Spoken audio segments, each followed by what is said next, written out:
It's the Social Drinkers Podcast. Y'all ready?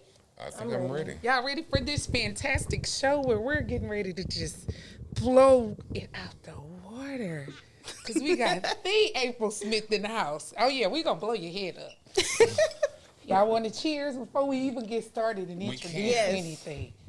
So who's going to do the toast? Who wants to do it? Come on, April. No pressure. Okay, we're going to do a toast to, I don't even know. We're going to do a toast to women. There you go. Love it. Look, he like. So fuck me. Okay, Yeah. cool. Sorry, Sean. This is all y'all.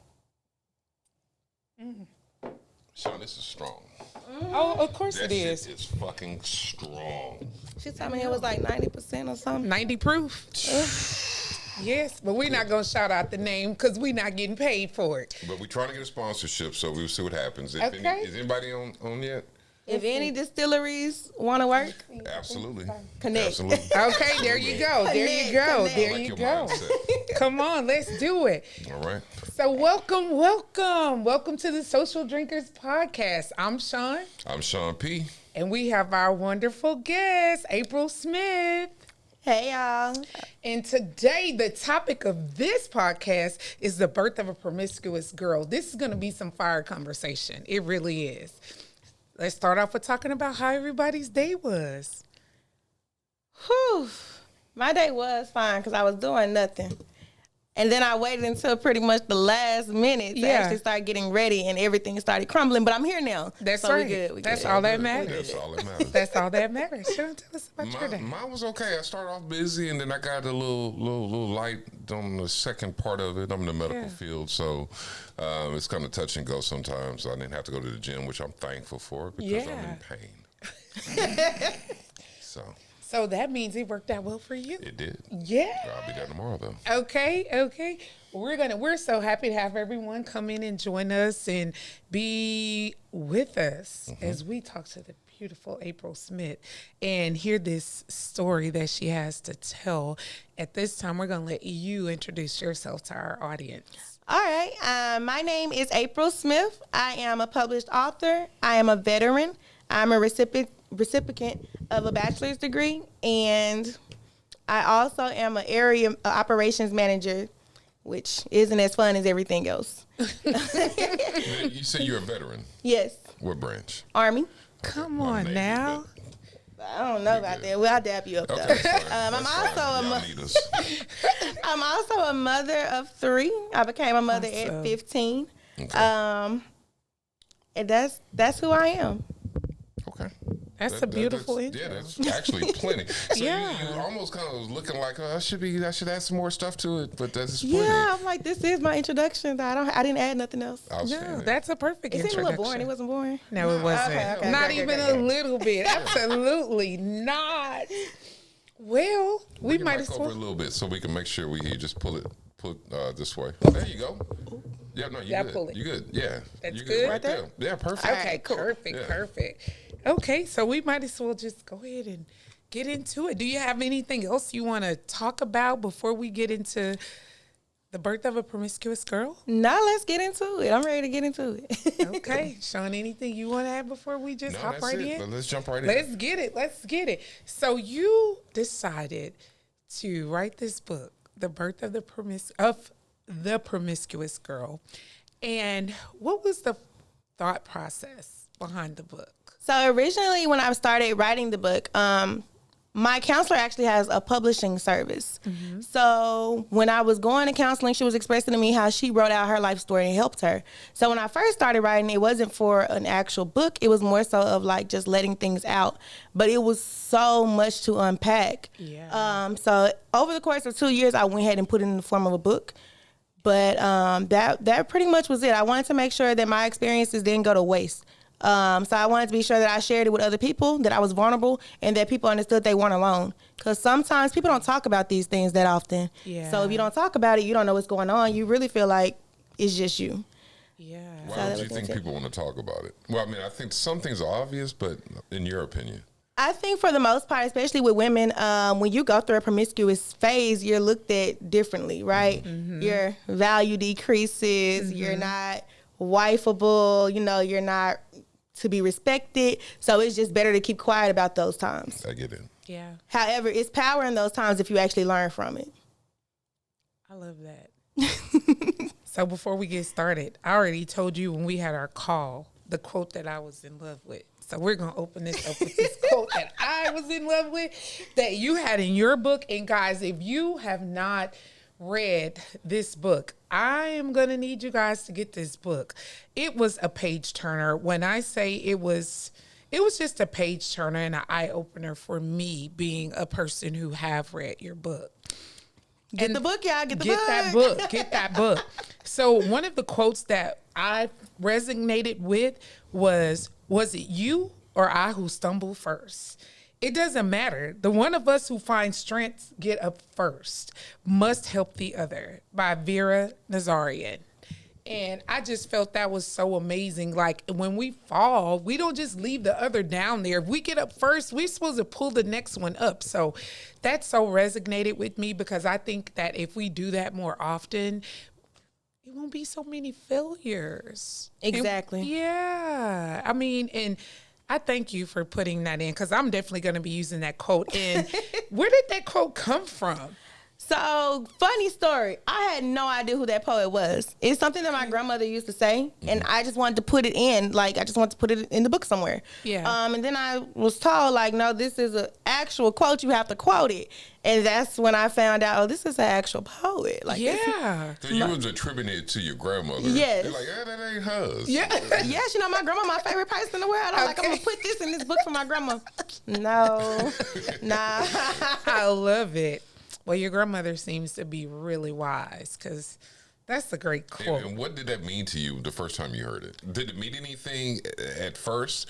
No. And did it start to change over time? Over time. It's kind of like a Bible verse almost. Mm-hmm. Like, it'll mean one thing to you when you're 9, something else when you're 16, and something else when you're 25. Come on. I love that. That's awesome. So let's get into it. Let's talk about the beginning of the book. And you started off the beginning of the book as living in a chaotic home. And I think that's going to open up everything. Mm-hmm. Give us a little overview. Whew. Okay, so at the beginning of my book. Yeah, we in no hurry. Yeah, that's what the church people say.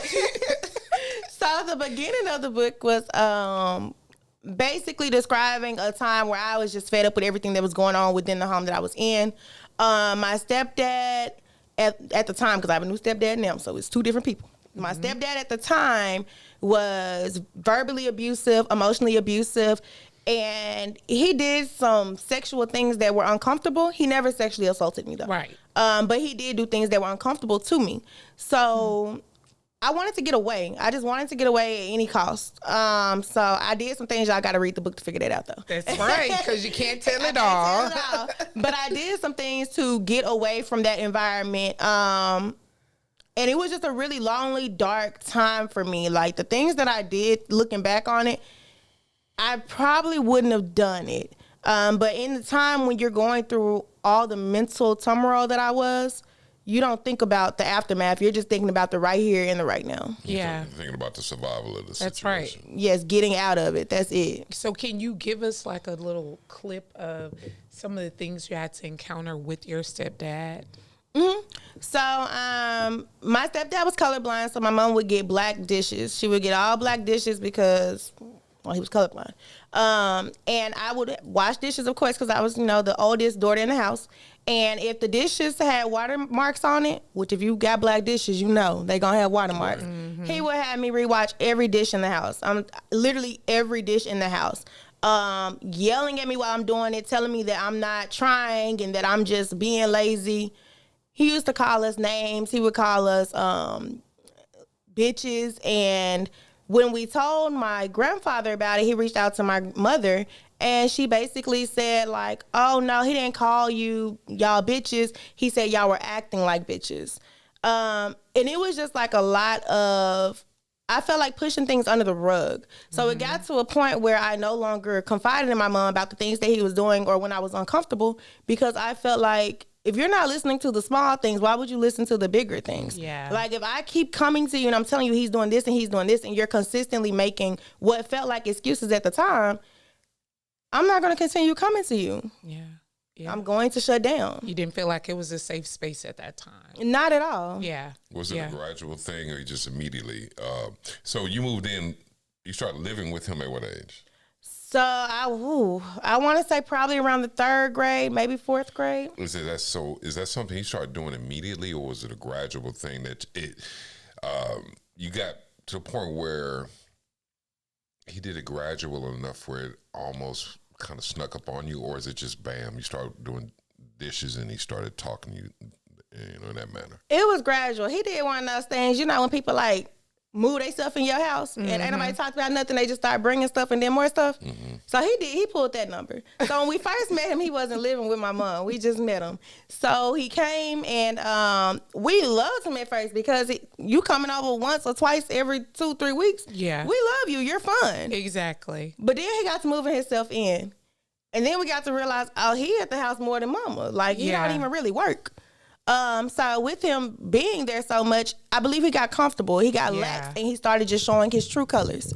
And what that really looked like was it went from, hey, be sure you wash the dishes to why the F these dishes ain't clean. Yeah. Y'all are lazy, this and that.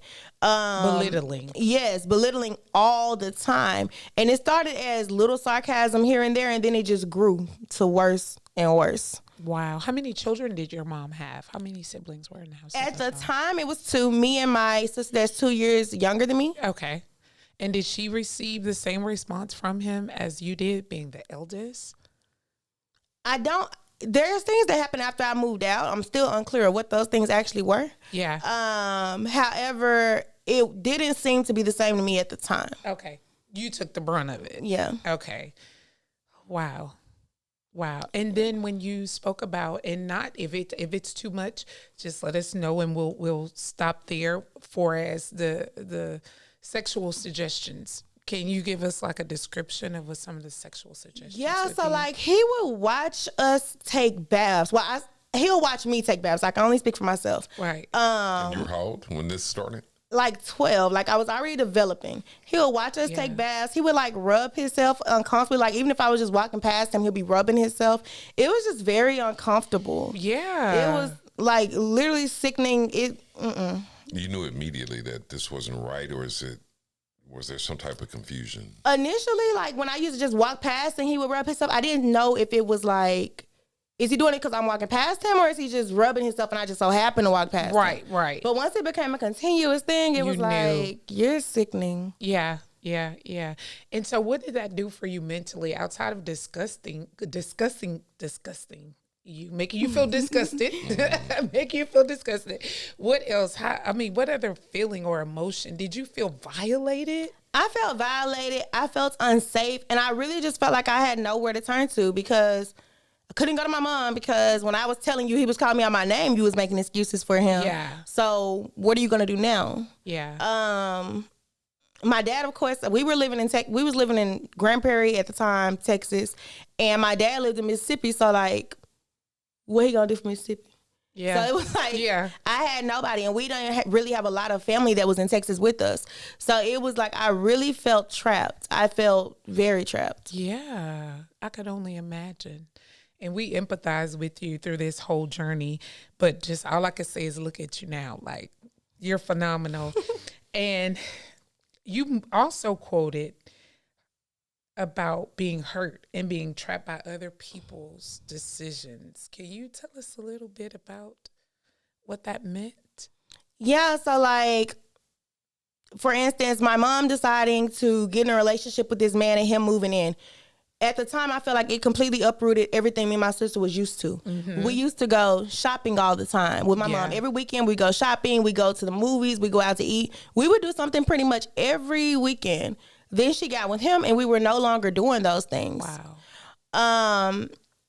And I just feel like, you need to pay attention to what you are doing because it can impact your children. It will impact your children, whether good or bad. Yep. Every decision you make as a parent is going to impact your children. That's right. And I think that sometimes we don't pay enough attention to that. Mm-hmm. And sometimes it's because we get busy with other things, right? Yeah. As adults, you have work, you have community stuff that you're doing, you have, at the time she was going to school. So it's like a lot of things that you're doing, but you have to pay attention to what's going on in your household as well. Absolutely. So you don't think she had any inkling that this was going on?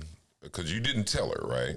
I didn't tell her. So at the time, I didn't know. At the time, I didn't know if she knew or didn't. Once I actually moved out and was living with my dad, I really felt like she did, and I resented her a lot. As I got older and talked to her about it, she let me know that she did not know everything that was going on, but some things she was aware was going on, but she didn't know. She didn't have like the full picture. What was she aware of? So she was aware of the bath, watching us take baths. She didn't know that he was actually watching us take baths.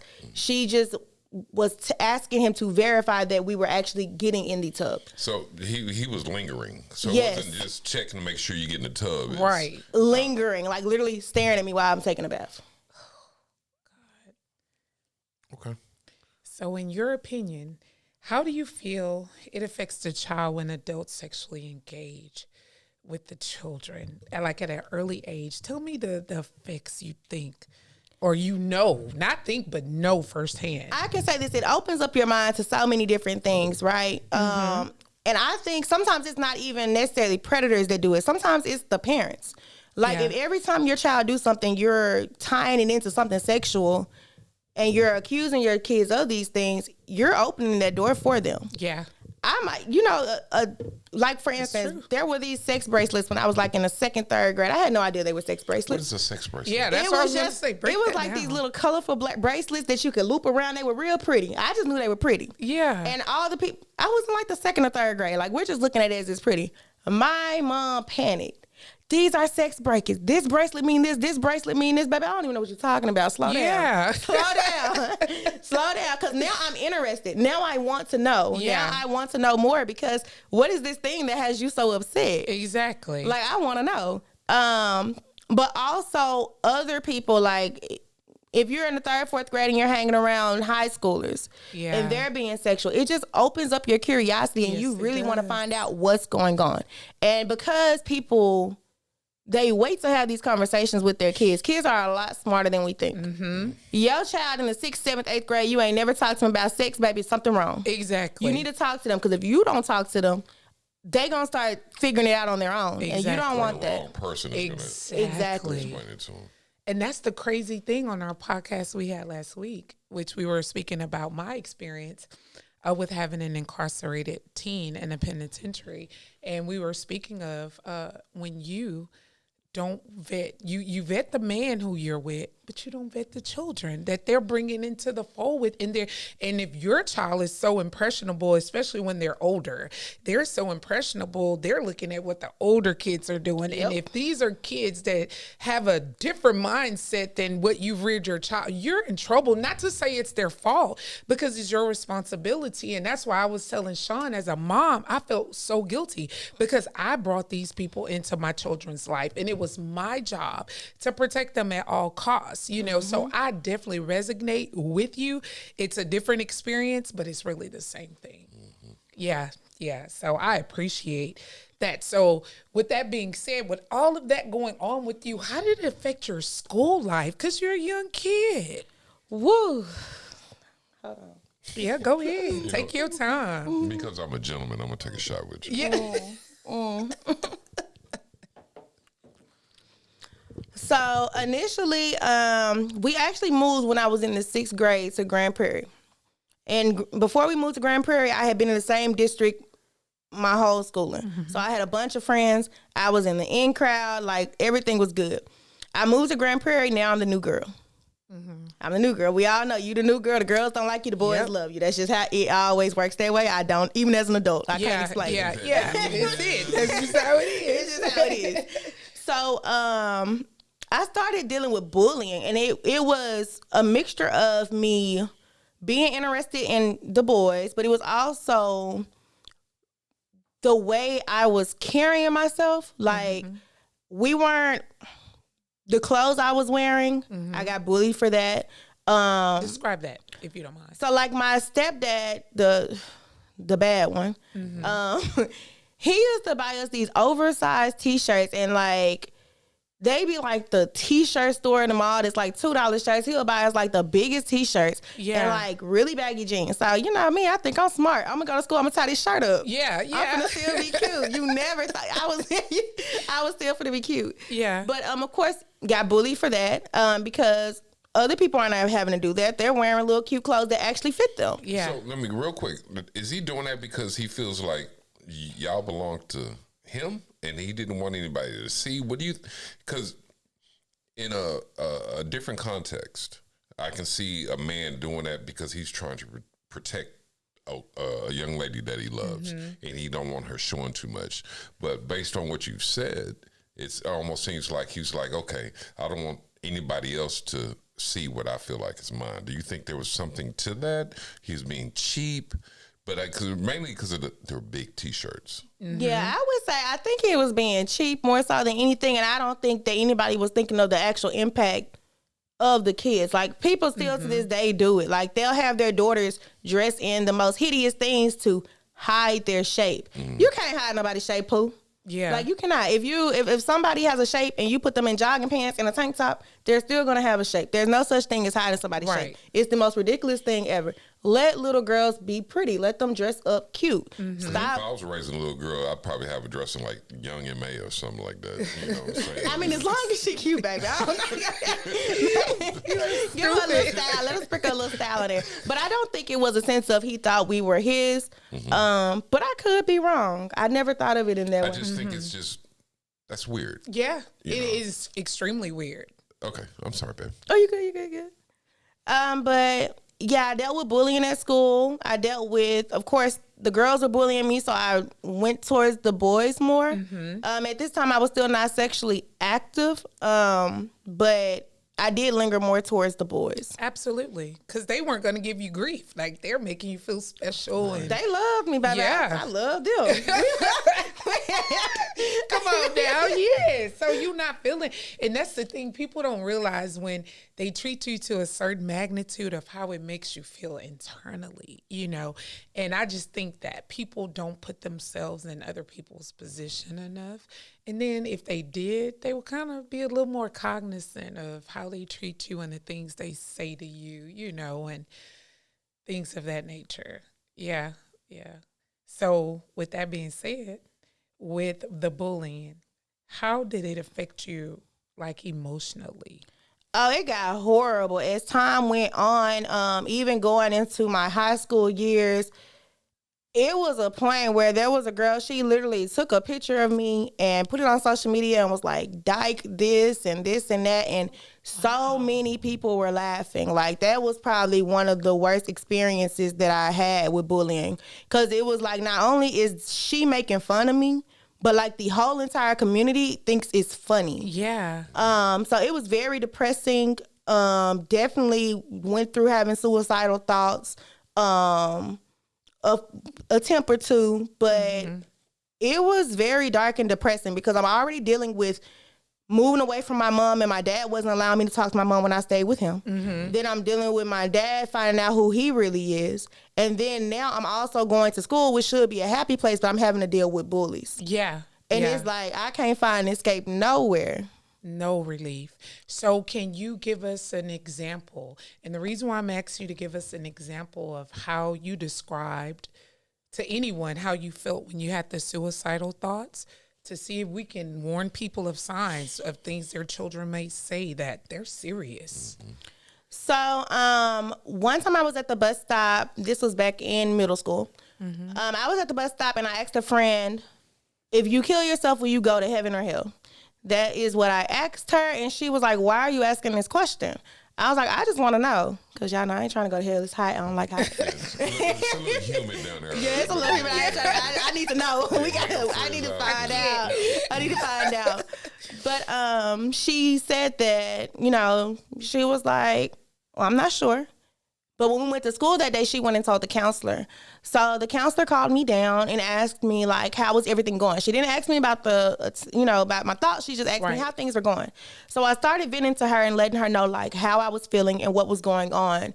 And she ended up calling my mom to let my mom know, hey, like, there's been an escalation to us, basically. Your daughter may be having suicidal thoughts. We need you to get to school. And my mom was basically like, if she gonna kill herself, she gonna kill herself. Why are y'all calling me? And that was like, I was like, this is crazy. Like, So let me ask you this. That's an odd way of addressing something like that. If somebody calls you and say your child is having this type of issue, I know you can't tell me what's going on in your mom's mind. What do you think at this time right now, knowing what you know, she was thinking when she addressed the situation? well, I've actually talked to her about it because me and my mom, especially after this book, we've had a lot of deep conversations. And it was just a lot that was going on at the time, which is not an excuse, but it was a lot going on. Right. And she was dealing with my younger sister, who's 2 years younger than me, who has like a lot of behavioral issues, behavioral issues. So she's constantly going to school for her. She's also dealing with the husband that she had, which she wasn't even liking at the time either, and I didn't even know that. And she was pregnant, I believe. So it was a lot going on. And, you know, she's been constantly leaving work. She's the breadwinner. She's constantly having to leave work for all these issues. Yep. It was a lot going on. And sometimes I think we really speak before we even think about what we're saying. Like, because those words pierced me for years. Like, it was just a few seconds to you, but it followed me for years. Wow. Did she actually remember saying the words that she said? Yeah. Yeah. And then did she ever apologize to you? Oh, yes. My mom has apologized for so much. That's awesome. And I'm so glad we were able to have these conversations, because I feel like a lot of times people have traumas and they never address them. Yeah. And they just hold on to them. They're just upset about it, but they never actually sit down, talk to that person, and get some type of clarity. Yeah. And sometimes it's not even clarity. Sometimes you just need to be heard. Yes. Wow. And so did that make you, tell us, describe the moment when she apologized to you. And shout out to you, Mom, for doing that, because so many adults don't feel they have to apologize to children. So it is a lot of adults. So shout out to you. In that moment, once she apologized, can you take us through how that actually made you feel when she apologized? It was so relieving. It was like having just weight lifted off your shoulders. It was like having a realization that you weren't the problem, right? Yeah. Because I'm like, what happened? Why was I doing all these things? Like, what was wrong with me? Why couldn't I just tell somebody what was going on? Tell somebody how I was feeling? Why was I behaving like this? Yeah. But she actually apologized, and it was very relieving. That's awesome. That's awesome. Yeah, I have nothing to say about it. I mean, What? I don't. So I know parents aren't perfect. Yeah. I haven't been in a position to, for one of my kids to tell me something serious like that, and I say the wrong thing. Right. I feel some type of way about it. But Listen, also, I did too. But I'm not. Yeah.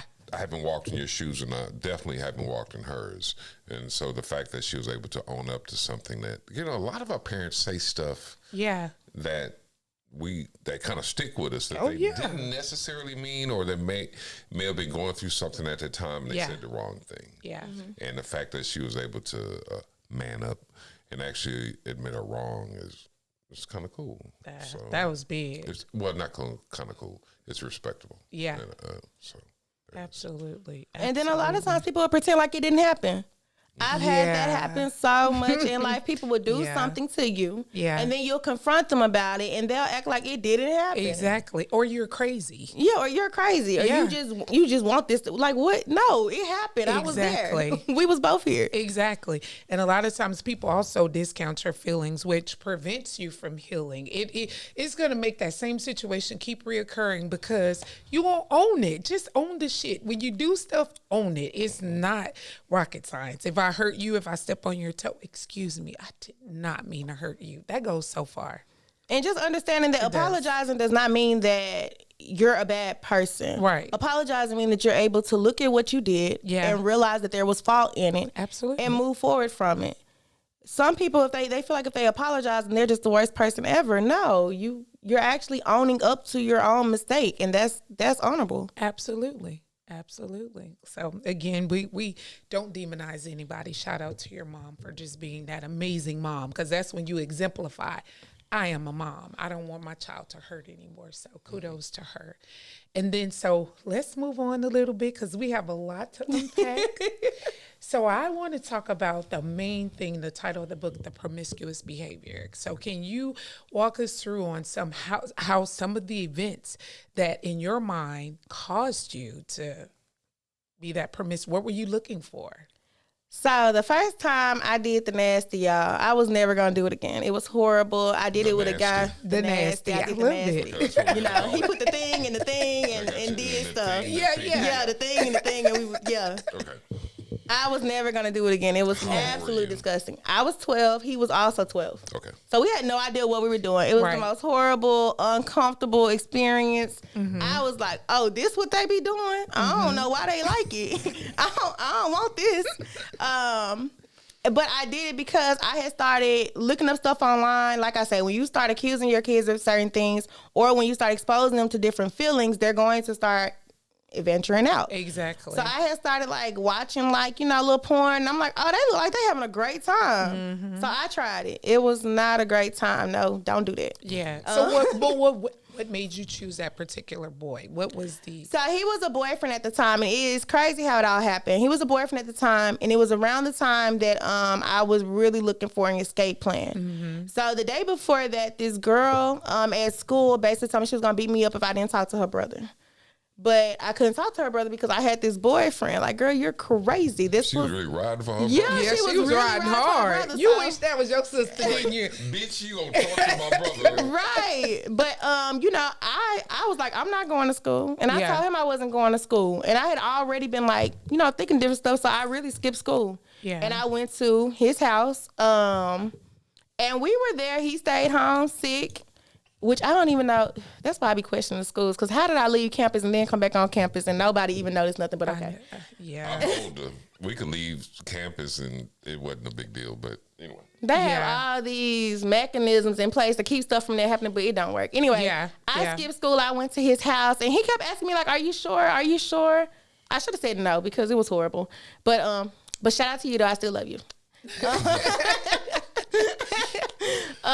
It was definitely a horrible experience, and I didn't want to do it ever again. However, I ended up moving with my dad, and my dad used to literally like beat me because of sex that I was not having. Yeah, like I couldn't do anything. Like one time, he took me to the health department before I became like sexually active. He took me to the health department, and he was like, it asked me how many sexual partners that I have, and I put none. I'm not doing nothing. He was like, yes, you are. You have multiple sexual partners.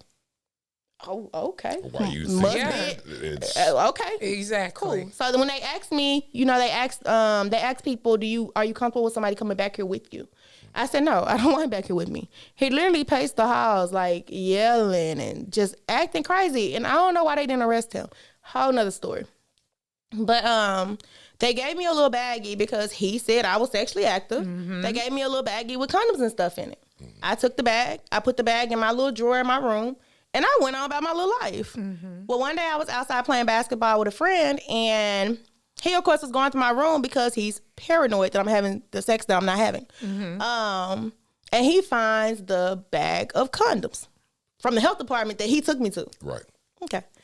So he comes outside, drags me in the house, and like literally starts beating me until my nose started bleeding. So we were in the bathroom, and I was like cleaning up, and he like looked at me. He was like, "Look what you made me do." And I was, in that moment, like, there's something really wrong here. Like, this is not normal. Like, this is scary. So after that moment, like, there was a guy that stayed next door to us that had been, like, sending me little cute letters and stuff. So one night I went outside, and it's crazy how it happened because it's been the same thing throughout life. Yeah. But he spent, like, one night with me. I snuck out the house. We literally sat outside and talked about everything. It was really cute, really cute. Anyway. Yeah. She reminiscing like, yeah, it was really cute. It was so sweet because I needed that in that moment. Like I needed some type of something. Yeah. And so we didn't do anything that night. We were just chilling. Everything was good. Going forward, we did start actually doing things, and it was better than the first time. I'm sure. So I kept doing it. Yeah. Because I'm like, okay, this what my day was. How old were you? At this point, I was 13, 14, Okay. somewhere in that area. Somewhere in there. And was he making you feel like this is where I can come and feel safe and I can? He did for a while.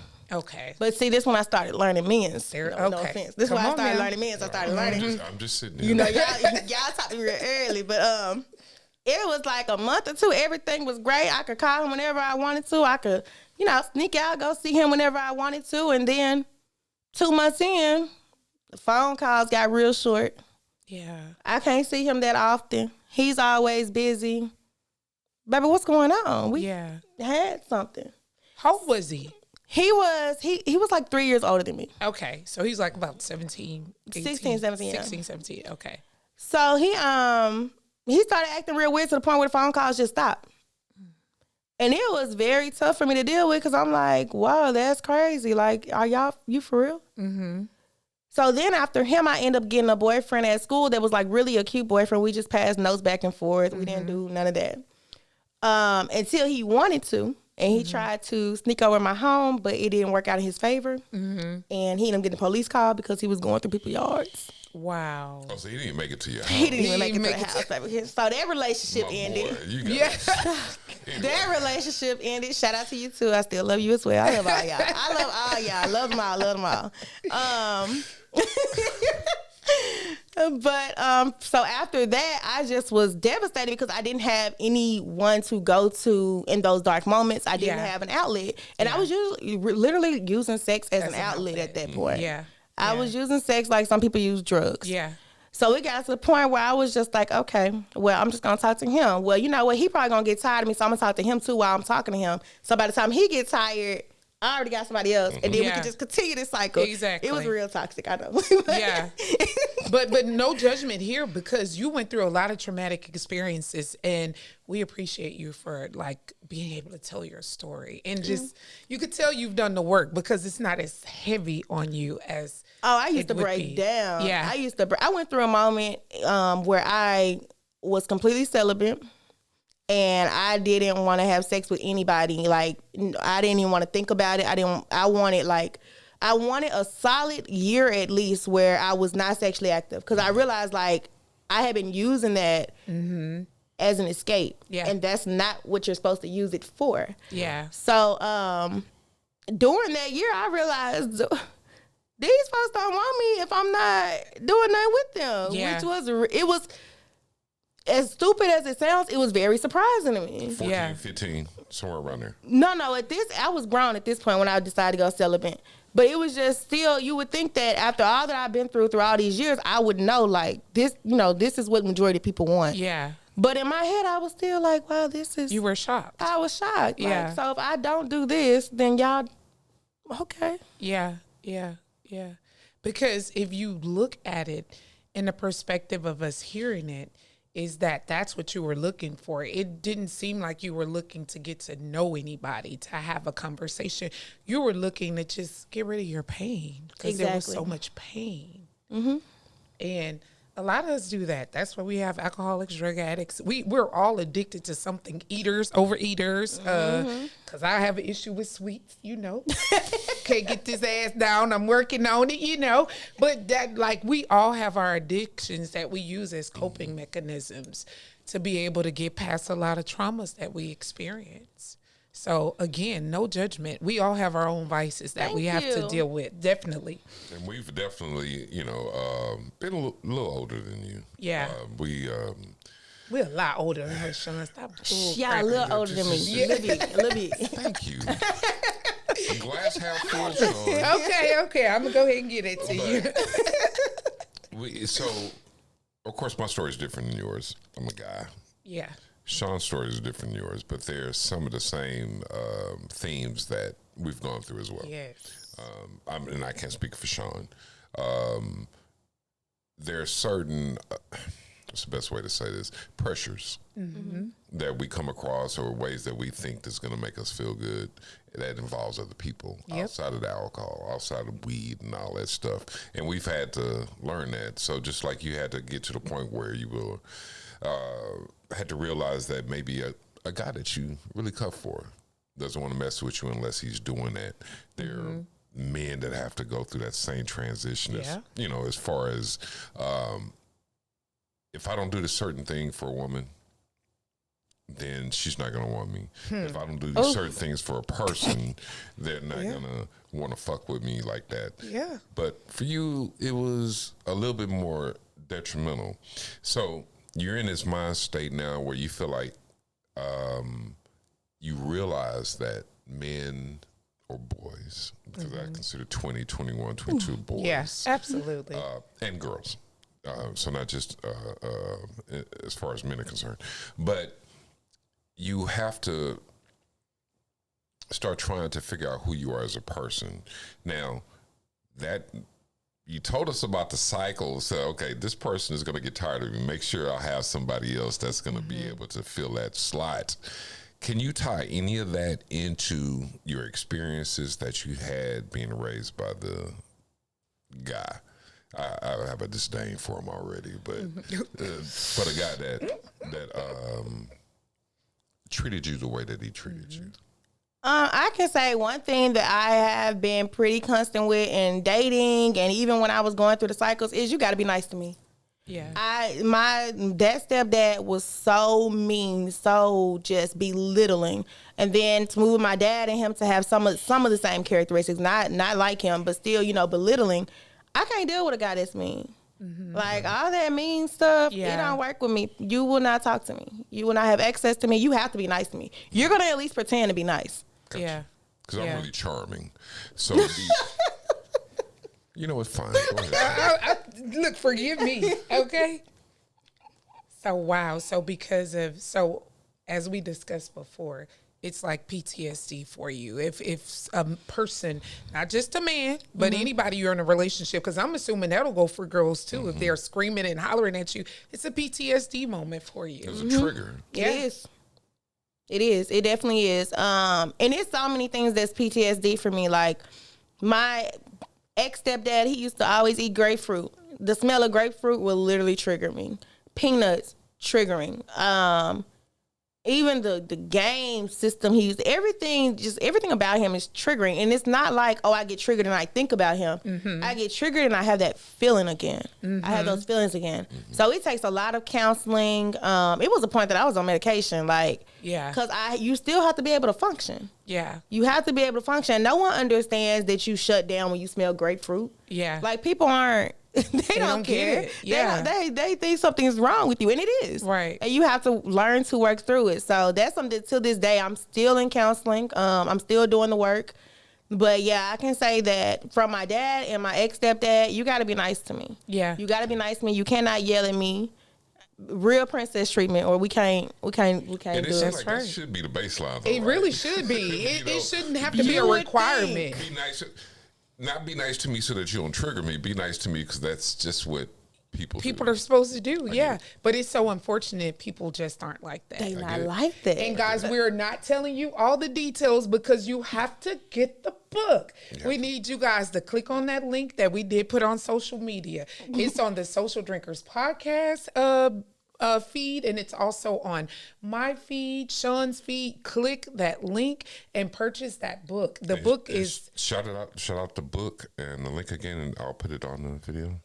Absolutely. The Birth of a Promiscuous Girl. And we will have all the details in our YouTube video as well. So it's no excuse for you not to get the book. If you want to get hands-on and in-depth of what we're speaking about, because this is a phenomenal conversation, purchase that book. So I think it's only $9.99, isn't it? Yes. And if you get it on Kindle Unlimited, it is free. Yeah, there you go. I mean, download that book. Go out there and get it. We're dancing around a lot of stuff, but we want to have something for y'all to actually be able to read for yourselves. Exactly.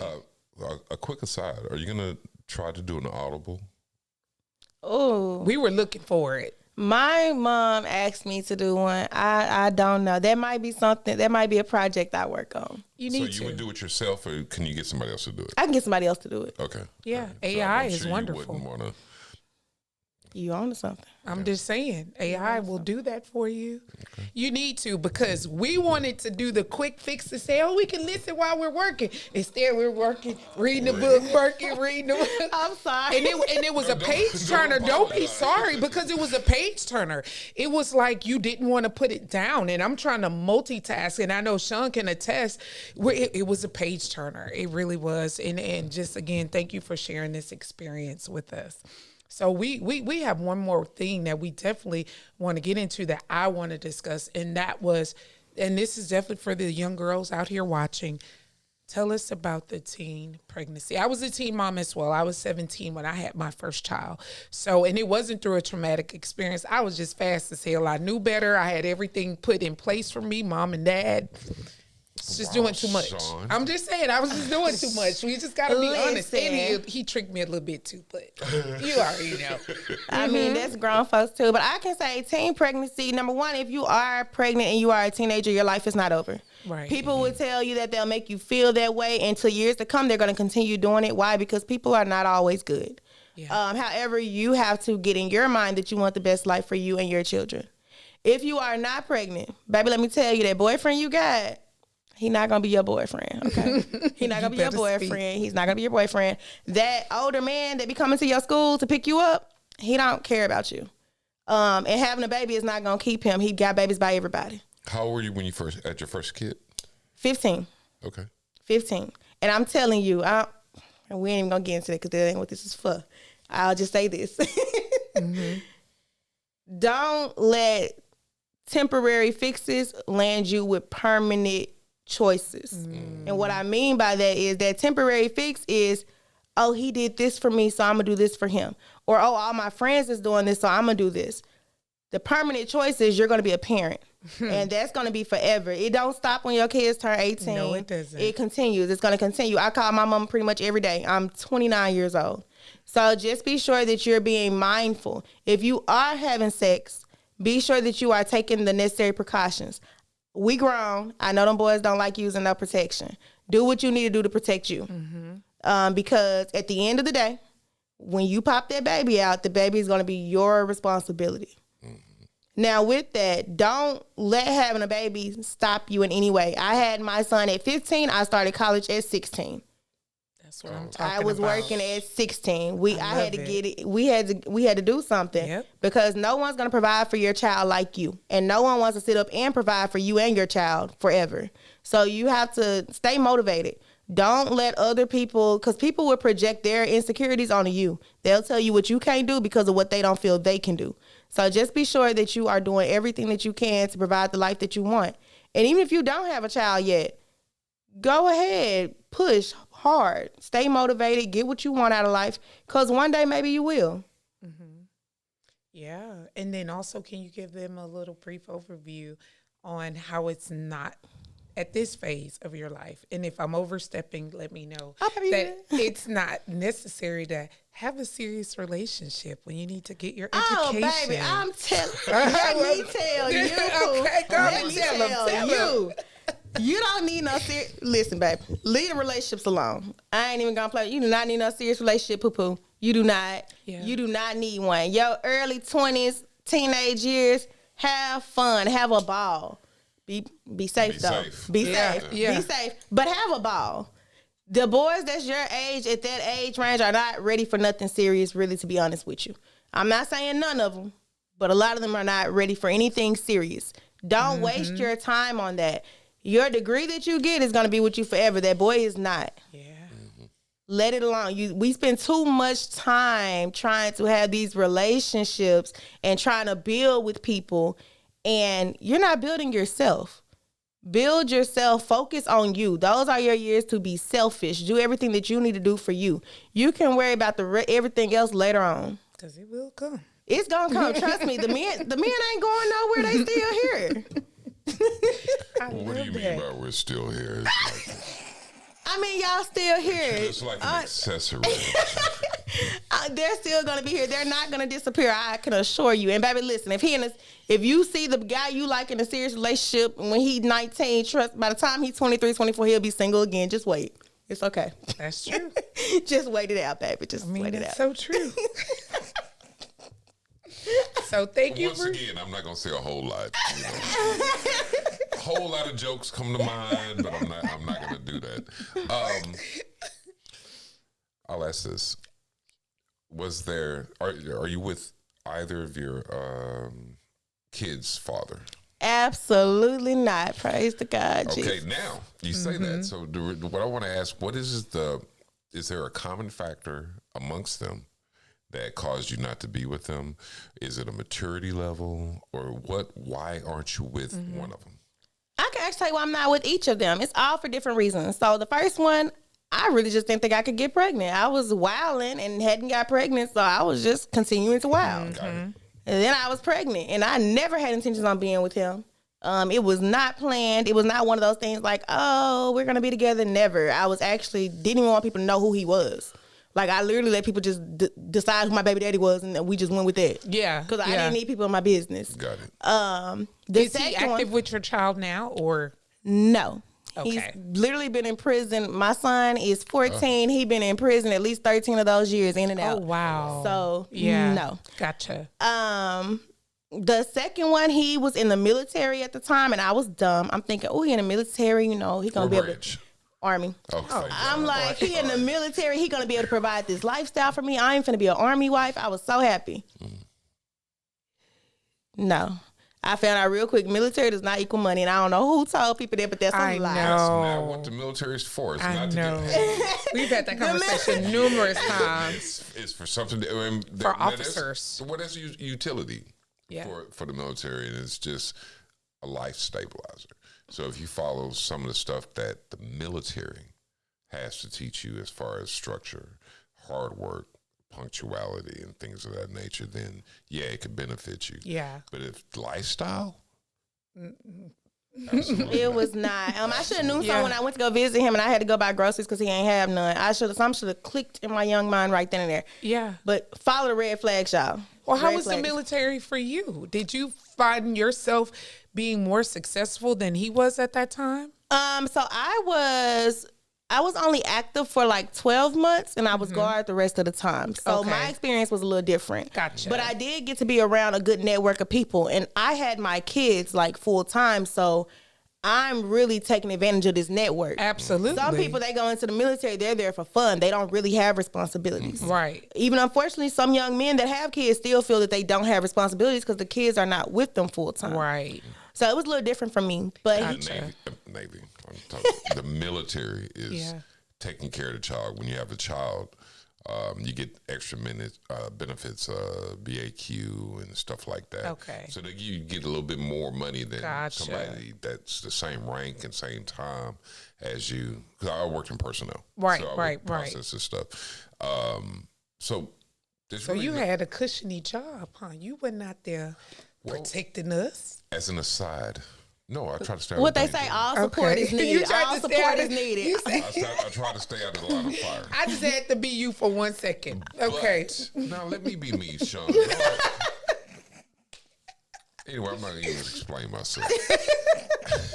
But even then, the responsibility is still not the same as if you were just a free person, right? If you're in the military, they're going to give you extra money, and they're going to make sure that your kid is taken care of. Yeah. Outside of that, like you said, that network, outside of that support system, when you have to do everything yourself to make sure that you do the right thing for your kids, if it ain't in you, it's not going to. You know, a lot of people like that. No. But he ended up having. He ended up having getting PTSD from some things and completely changed as a person. Gotcha. And y'all know I couldn't. Baby, count me out the game, coach. I had to get dodged. The last one, we was together 5 years.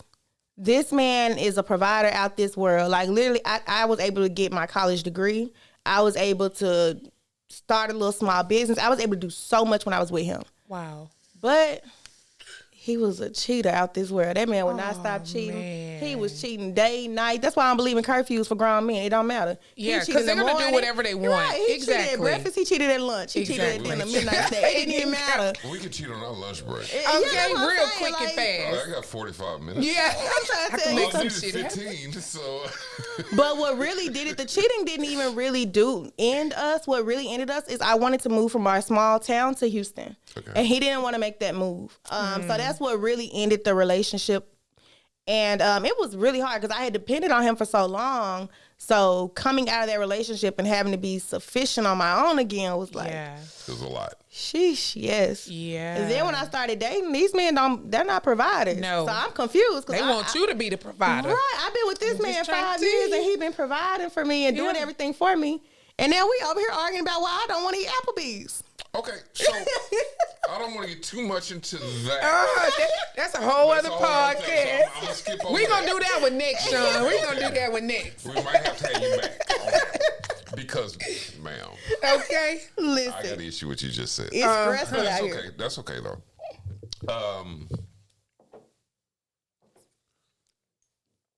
Finding a mate at this stage, with you having 3 kids. And so we hear these stories about how men won't date a woman with kids. How difficult has it been? It's not difficult at all. It's funny you say that because I see these things and I hear these men talking online, right? And I'm trying to figure out, are they just clout chasing or are they for real? Exactly. Because not only do I not have a problem with dating, I don't have a problem on going on nice dates. I don't have a Right. problem with being pursued. I don't have a problem with men wanting to do stuff for me. I don't really have to ask for anything. Right. So I hear them, I see what they're saying, but I'm like, are they for real? They just lying. Do they just want all the women to themselves so they try to convince everybody else not to do this stuff? Exactly. So we had an episode, and it should be up tomorrow for people on live. The YouTube, don't worry about it. For the people on live, this will be up tomorrow. Yeah. And we know that there's this gender war going on, right? Yes, it is. And air quotes. And there are things that are said online that I haven't run across in real life. I'm not saying that maybe people aren't saying what they want to say in real life, but there are issues, and one of those are dating a single mother. And you're saying that it hasn't been much of an issue at all. And I can say this: there has been men that I've run across, like when I used to be on dating apps, and they're like, "Oh, I don't date women with kids." Cool, left it at that. I talk to the guys that do. Like, So it's not an issue. You run across guys that feel that way, but Right. it's not an issue. yeah, it's not an It's issue. just their preference. Like, I ain't Yeah. even finna tell all my business, but dating is great. Man, I love it. I love Dating it. is great. Like, dating is so great to where I be like, do I really want to like? Because you get multiple choices. You get choices of being able to date different guys, and when you add them all up, they equal up to one. Oh. I mean, Sometimes 1.5. just saying. You know. Yeah. Well, 1.5. Okay, that's even better. 1.5. I But mean, no, I'm just seriously, saying. it's just dating is so because you don't have that commitment, right? Yep. If this person's having issues with their baby mama or if they're having financial issues, it doesn't actually impact you like it would if y'all were in a committed relationship, Right. if y'all were living together. Like, these issues don't bother you because you're just dating. Exactly. It's just like dating is just so, it's refreshing. It's like, It's exciting. it's It exciting. is.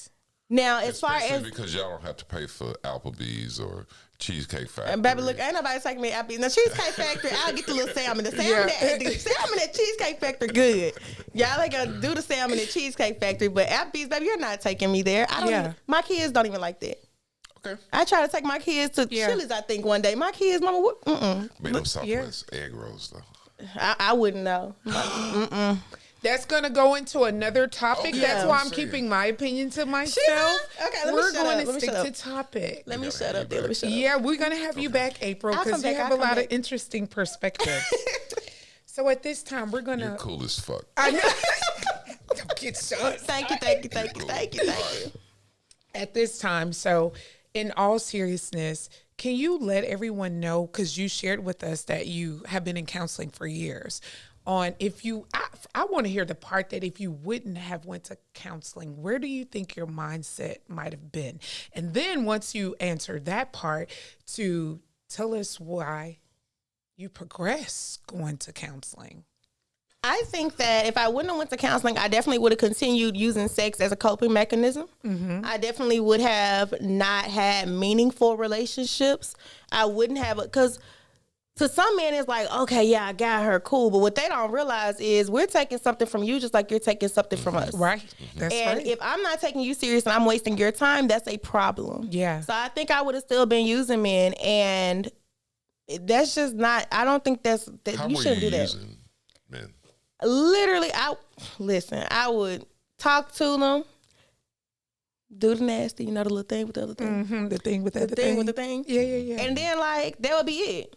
And, like, sometimes they would try. So you would not call them? That makes us feel when you do that? When you were done, Honestly, I can say some guys would really try to get my attention. Like, it would, like, be a game to them to get my attention. Okay. Like, they would go above and beyond to get, like, one dude, I wasn't answering my phone, and I used to work at Sonic as a car. Wait a minute. Was this after y'all did the thing with the thing? Yeah, it was after we did the Okay. thing with the thing. I'm just making sure. You know we got feelings too, right? Yeah, I'm just making sure. No, don't do that. Sean gonna be all right. He'll be all right. I Go don't ahead, know about finish y'all having April. feelings, Yeah. Y'all finally got somebody like y'all in a female version. But he came to my job and he brought me a phone. He brought me a prepaid phone because I wasn't answering my phone. I promise you. Wow. It was another guy. I was a car hop at Sonic still. I used to have Sonic popping. He used to come. He would come get like a large Coke and tip me $20.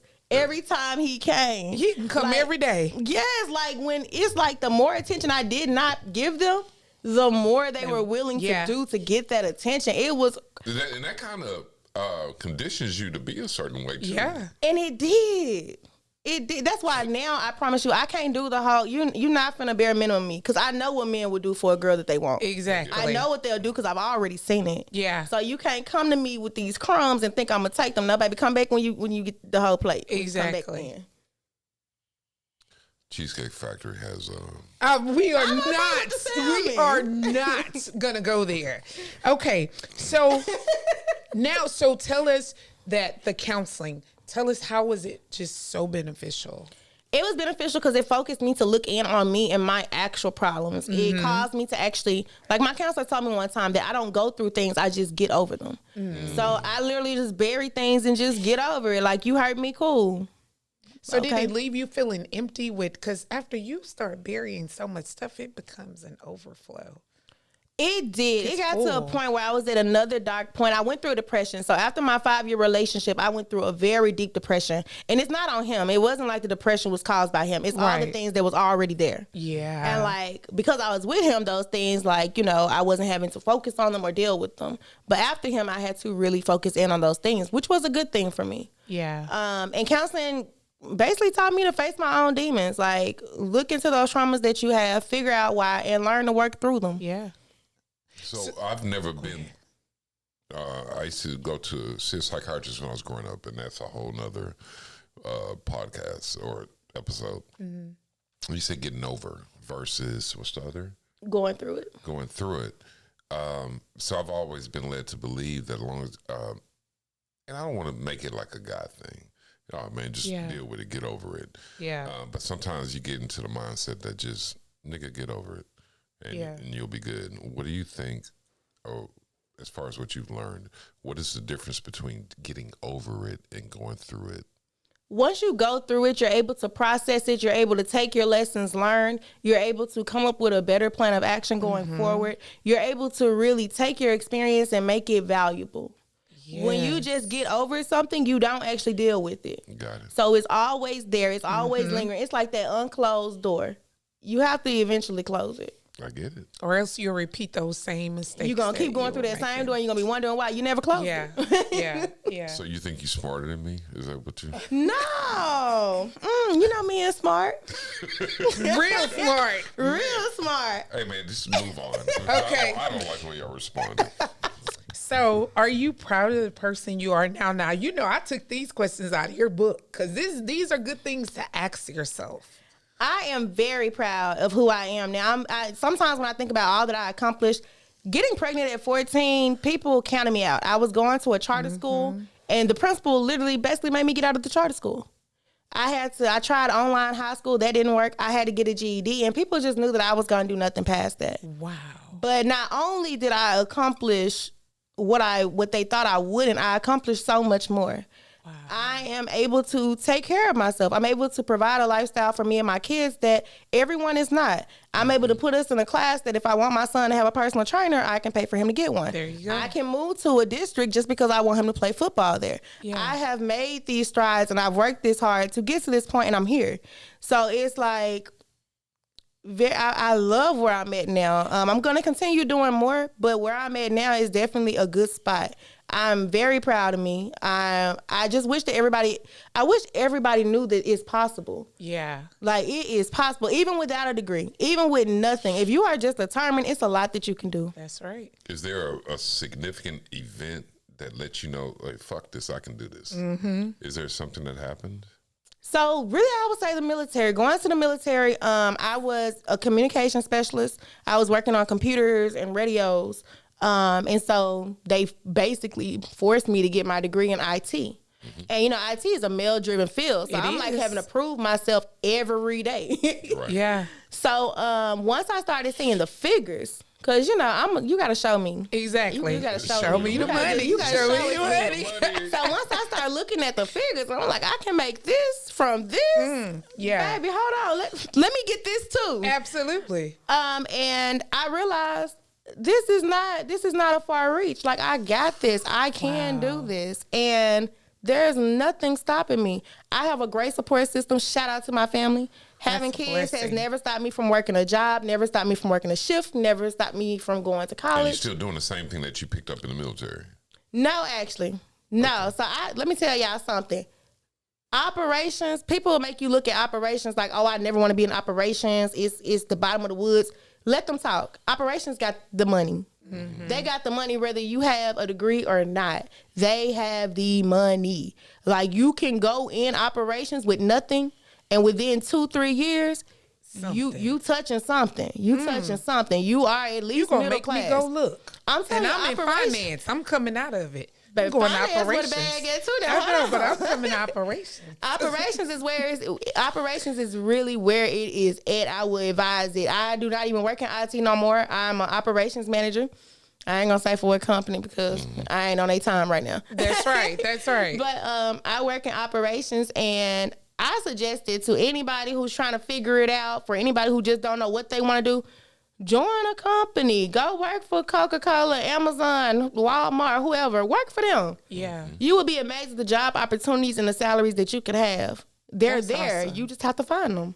I love your positivity. Yeah, you right. Come on here. I mean, you right with me, man. You shedding some light around here, you know?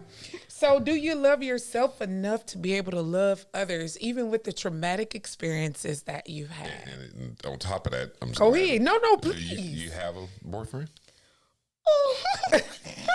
you don't, now listen. You don't have to answer that. Jesus. You don't have to answer that. I'm just curious. I'm single, but I got a man. I got it. I understand exactly what that means. Yeah, Absolutely. I'm single, but I got a man. Okay. Leave that alone. Yeah, we're going to live alone. And I live that way. That's right. And do you love yourself enough to be able to love others? Yes. Actually, everything that I went through made me want to pour out to others more. It makes me want to pour into people more. It makes me really look into other people, try to figure out what they're really going through, try to make sure that everyone that I'm close to is okay. Because sometimes those people that we think are real strong, they're going through the most. So exactly. I have to. I feel like that's my job. Because, like, I had a caseworker when I was staying with my dad, and they literally came out and looked at his big, nice house and decided there's no problem here. Closed the case. Never mind everything else that you've heard, all the witnesses, none of that. Y'all left me there. So I only can imagine how many other people have went through that or are going through that. So I just feel like my piece of the world is to pour back into other people. Now, people that know me will tell you I'm not nice, and I'm not, and I'm fine with Don't that. be. I'm kind, but Yeah. I am not nice. I'm Yeah. not about to sit up here and sugarcoat stuff for you. Exactly. I'm not going to pretend with you. I'm always be real with you. That's right. But I do love people genuinely. That's awesome. So, when a young lady or a male becomes promiscuous, do you think there are bigger issues than the need for sex? You kind of touched on that already, but I mean, It can be. I think that there's a certain age though where your hormones just are there. Yeah. I feel like even in the most educated neighborhoods, comes a point in time where those hormones are just there. I think one of the biggest issues is people not teaching children about it. I Right. think it's the hormones coming, the friends encouraging you, and your parents acting like you still trying to figure out what your ABCs are. exactly. So I do think that we need to be sure that we're talking to our children, we're talking to the young adults that we are around, and we're being honest with them. Yeah. Everyone told me not to have sex. Nobody really told me why not to. Right. I was getting punished for it, That's but I good. wasn't getting taught anything about the consequences of it. So I might as well do it. Yeah. Exactly. Like you, Yeah. I mean, you with me when I get a piece of candy and you don't want me to. So it must be Exactly. good. Like It must be good. It must be good. Damn. Right. I'm just saying. I agree. I ain't arguing that. So what? How is your parenting style different from how you were parented? So I do not. I do not gentle parent. I don't even like that term. If you cannot be gentle and parent at the same time. These kids ain't built like that. We're That's 20, right. 23. But I do allow my kids to express themselves in whatever way they might need to. My kids know how to meditate. My kids know how to ask for a time. They know how to go off into their rooms. They know how, if they're in class or something and something, disrupts them, they know how to go to the counselor.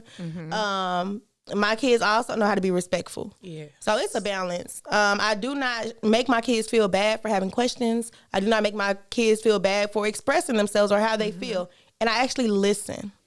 If my kids are telling me, like my son, he does not like when you are yelling at him. You don't have to be projecting your voice. You can just be getting on him about something. He does not like that. So I have found other ways to communicate with him. And sometimes that simply looks like me stepping back for a second, gathering my thoughts, and having an actual conversation with him. Okay. So it's just really figuring out the best parenting style for each child. Each child is going to be different. You got to figure out what parenting style they need, and you have to do that for them. I love that. Yeah, I respect that. Yeah. Got anything you want to add to that? No, none at all. So we talked about your accomplishments, and from the bottom of my heart, I'm proud of you. I'm sure Sean's going to give you your accolades. Absolutely. Thank you. Absolutely. Like from all that you've been through. And when they get the book, they'll get the whole story. And we're Get the not book, going to get let the it all story. out. And they'll be able to see why we're so proud of the woman that you are, and to be able to sit on this couch with us and be able to, and be a light. You didn't come here crying and just like, oh, woe is me. I need the world to feel sorry for me. This is what you dealt with, and you did the work to get the healing, and you're still doing the work to heal from it. And you had every opportunity to be able to say that, woe is me. And Exactly. There's nothing wrong with that, of course, but there's also got to be something said about going through what you went through and still being able to accomplish what you've been able to accomplish. So, kudos. Pretty phenomenal. Thank you. But I will say the whole time it has always been God. Literally always been God. When I had nobody else, there was a presence there with me. When I felt like there was nobody there with me and I had no outlet and I was stuck, there was a presence with me that kept me. That's right. And I will always tell people it's nothing but God, because there's so many people. Some people have one child and just stop right there. So it's definitely God. God is real, and he will show up for you. Okay. Yes, he will. So we're wrapping up now. Now, I do have one Oh, question. go ahead. I'm sorry. And I don't want you to take any offense to this. What is your issue with the Navy? Go Army, sink the Navy. You know what's going on. Don't do that. Okay. Don't do that. I'm Don't do just that. throwing it out there. I'm not trying to start no shit. Sounds like you were to me. Go Army, sink the I Navy. feel a certain type of way. But anyway, go ahead. I'm keeping my eyes. Y'all invite me back when y'all talk about the Applebee's and cheesecake. Oh yeah, we're gonna definitely have that I got something to conversation. say. Here's the thing. We can do that relatively quick too, because Go ahead, because you ain't gonna sleep good. No, well, because it's gonna be a whole conversation. Okay. So we'll tackle that at another time. All right, because I got time. Oh, Baby. because we gotta have that conversation. we gotta have that Because conversation. I think it's a little bit more. It can be a lot more simplified than what it is, but we'll tackle it another time. Okay. So on our wrap up, we would just like you to possibly, if you're comfortable, give our audience, our listeners, our followers, tips on how you think that it would be a great way for them to survive the trauma they're in, and knowing it's not over for them if something traumatic has happened to them. And the floor is yours, so you take us out. Thank you. I would say number one, recognizing you have a problem is great, but you have to do something about it. Go to counseling. Yes, of course, pray, go to church, talk to, your close friends, but go to counseling. They went to school to help you. Go to counseling, tell them what's wrong, find a counselor that you're comfortable with, and just pour into them. Let them know. Be honest, be vulnerable. Number two, remember you are a victor, not a victim. Do not get caught up in the victim mindset. Things happen to you, but everything truly happens for a reason, even when it's horrible. You have to find out what you can do to make that experience worth it. And three, remember that you got this. You always got this. Even when you feel like you don't got this, you got this because God got you. And that's it. I love it. Oh my God. I know that was like short to the point and sweet. April, we thank you so much for coming out. Thank you very Thanks much. for having me. I enjoyed myself. We've enjoyed you. Couch session again. This is a great session. And here's the thing. So we have the couch here, and we often be like, well, if you want to talk about something, come to the couch, whatever. Yeah. Of course, we don't want to necessarily call it a therapy couch, but oftentimes we have people that come on and they're able to express things that are on their mind and just get it out in the open. But not just to get it out, but to get it out and be able to allow other people to hear exactly what's going on. We did this last week with Chon telling us some things that has been on her mind, and when she finally decided to come out after 5 years, I think it did. It did a lot. Oh man, I've been smiling ever since. It was a weight lifted off of me. So I would hope that this has done something for you, but also I would also have to admit that probably you writing that book and getting all of your feelings out played even a bigger role in that. And I'm proud of you. Thank you. Yes, Thank y'all. yes. I'm glad that y'all invited me. I was like, a podcast. Okay, let's do this. I can do this. But I didn't know. I was like, are you really ready? But here we are. You did it with flying colors. And we thank God that we had the blessed opportunity for you to choose us too, because we had to choose each other. And we are grateful that you chose us to be able to share your story.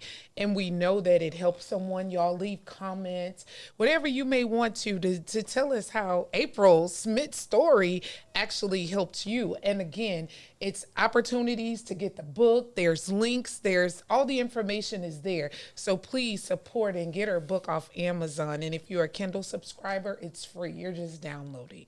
Please just download it, flip through the pages, baby. Yes, absolutely. Absolutely. And if you haven't subscribed, go to YouTube and subscribe to the Social Drinkers Podcast. We need you guys. So show your support, show your love, and we appreciate you guys as always. Thank you so much for joining the Social Drinkers Podcast. Peace. Peace. Bye. It's the Social Drinkers Podcast.